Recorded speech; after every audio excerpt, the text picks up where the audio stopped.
मैं डॉक्टर सीता कुमारी चौबे, मनोविज्ञान विभाग, मारवाड़ी कॉलेज, रांची। बच्चों, मैंने प्रीवियस क्लास में प्रतिभाशाली और मंदबुद्धि बच्चों के बारे में बताया था। मुझे उम्मीद है कि आप इसे ज़रूर समझ गए होंगे। और आज मैं आपको बता देती हूँ ये संस्कृति और बुद्धि में क्या संबंध है। कोई भी बच्चा, आप चाहें तो इसे अपना नोट कर सकते हैं। आप लोग अपने अपने कॉपी को खोल लें और इसे आप लोग नोट करें। ठीक है, आज मैं आपको संस्कृति और बुद्धि बता रही हूँ। ठीक है, उस संस्कृति और बुद्धि में संबंध। बच्चों, कोई भी बच्चा जब जन्म लेता है तो वो एक निश्चित सांस्कृतिक सामाजिक परिवेश में ही जन्म लेता है और उस परिस्थिति का उसके ऊपर प्रभाव पड़ता है। उसके रहन सहन, पालन पोषण, बुद्धि विचार, खान पान, व्यवहार, सामाजिक व्यवहार, सांस्कृतिक व्यवहार, हर व्यवहार में उस पर उसके परिवेश का असर जरूर पड़ता है। तो हम देखते हैं कि बच्चे की बुद्धि में और संस्कृति में किस तरह से लगाव होता है और कैसे इसका विकास होता है। इसको जानने के लिए हमारे एक रूसी मनोवैज्ञानिक थे जिनका नाम था वाइगोटस्की ने इस तथ्य की पुष्टि की है। उनका मत है कि संस्कृति जो विश्वासों, प्रथाओं, मनोवृत्तियों, साहित्य एवं कला की उपलब्धि का एक सामूहिक तंत्र होता है, एक कलेक्टिव तंत्र होता है, एक विशेष सामाजिक परिवेश में उपस्थित करता है जिसमें व्यक्ति रहता है, बढ़ता है तथा तरह तरह का उसे बोध विकसित होता है।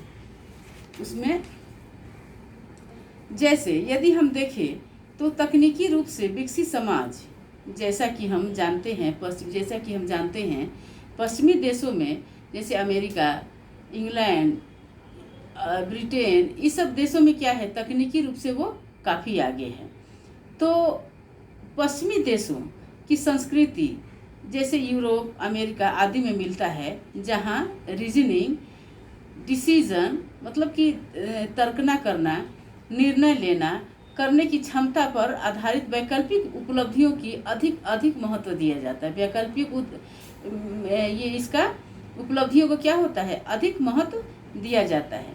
जबकि तकनीकी रूप से कम विकसित समाज जैसा कि भारत, पाकिस्तान, नेपाल आदि देशों में होता है कि व्यक्ति एवं समूह में से संबंध सामाजिक एवं सामूहिक कौशलों पर अधिक महत्व दिया जाता है। तकनीकी रूप से उन्नत समाज में लोगों द्वारा ऐसी पालन पोषण की व्यवस्था को अपनाया जाता है जिससे बच्चों में मानसिक जोड़ तोड़, गति, सामान्यीकरण, अमूर्तीकरण जैसे मानसिक क्षमताओं का विकास होना, ऐसे समाज से जिस तरह से व्यवहार का बढ़ावा मिलता है उसे तकनीकी बुद्धि कहते हैं। उसे हम लोग टेक्नोलॉजिकल इंटेलिजेंस कहते हैं। ऐसे समाज के लोग उपलब्धि उन्मुखी होने के साथ साथ क्या है, उपलब्धि उन्मुखी होने के साथ साथ उनमें अवधान मतलब अटेंशन, प्रेक्षण मतलब ऑब्जर्वेशन, विश्लेषण एनालिसिस तथा गति आदि कौशल अधिक होता है। तकनीकी बुद्धि को गैर पाश्चात्य देशों जैसे एशिया एवं अफ्रीका के संस्कृतियों में अधिक महत्व नहीं दिया जाता है। ऐसे संस्कृति में संज्ञानात्मक सामर्थ्य के अतिरिक्त वैसे कौशलों को बुद्धि में अधिक महत्व दिया जाता है जिससे व्यक्ति का संबंध दूसरे व्यक्ति तथा समाज से जुड़ता है। इस तरह के समाज में सामूहिक उन्मुखता तथा आत्मचिंतन पर अधिक बल दिया जाता है। इसे समग्र बुद्धि कहा जाता है। इसे क्या कहते हैं हम लोग, समग्र बुद्धि कहा जाता है। इसी तरह से अब ये स्पष्ट होता है कि संस्कृति का बुद्धि पर स्पष्ट प्रभाव पड़ता है। इस तथ्य को बुद्धि के आधुनिक सिद्धांत जैसे स्टर्नबर्ग के सिद्धांत को पर्याप्त स्थान मिलता है। स्टर्नबर्ग ने अपने इस सिद्धांत में इसको अच्छी तरह से इसको समझाया है और बताया है। जैसे कि हमने पिछले क्लास में स्टर्नबर्ग के थ्योरी को बताया था, उसमें इसका महत्वपूर्ण स्थान दिया गया है। उन्होंने अपने सिद्धांत में संदर्भात्मक बुद्धि कॉन्टेक्सचुअल इंटेलिजेंस, या जिसे हम व्यवहारिक बुद्धि भी कहते हैं, जिसे हमने पिछले क्लास में बताया भी था कि व्यवहारिक बुद्धि किसे कहते हैं, इसे भी बताया गया है को ये स्टर्नबर्ग ने अपने इस परिभाषा में इस व्यवहारिक बुद्धि को बहुत ही अच्छी तरह से समझाया है। इसे हम लोग कॉन्टेक्सचुअल इंटेलिजेंस भी कहते हैं। ये बताया गया है जो इस क्षमता की ओर इशारा करता है कि इसके सहारे व्यक्ति वातावरण को अपने अनुकूल बनाता है, अर्थात अपने दैनिक जीवन के क्रियाकलापों को वातावरण के अनुसार व्यवहारिक प्रबंध करता है। अर्थात क्या होता है कि बच्चे जो होते हैं, कोई भी व्यक्ति, कोई भी मनुष्य जब कहीं किसी परिवेश में जन्म लेता है तो उसके रहन सहन, बात व्यवहार, बुद्धि पर तो असर पड़ता है।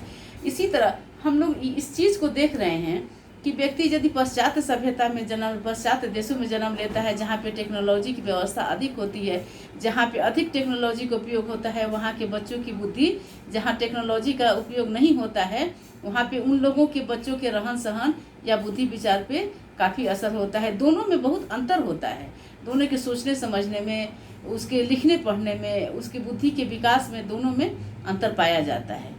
और यही कारण है कि जहाँ तकनीकी से संबंध जो व्यक्ति नहीं होते हैं तो उनमें क्या होता है, उनका महत्व उतना नहीं माना जाता है। इसे ही हम लोग टेक्निकल इंटेलिजेंस भी कहते हैं।